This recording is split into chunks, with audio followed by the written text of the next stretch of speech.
Hello amazing people!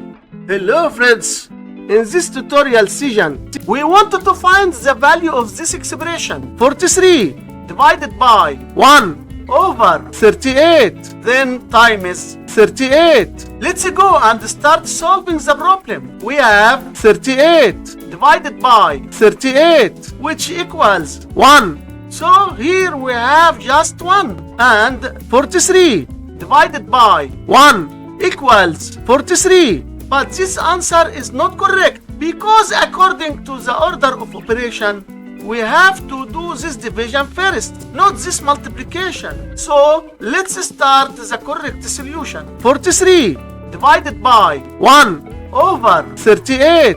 To do this division, write down the 43 and change the division to multiplication and flip this fraction to 38 over 1, which gives 38.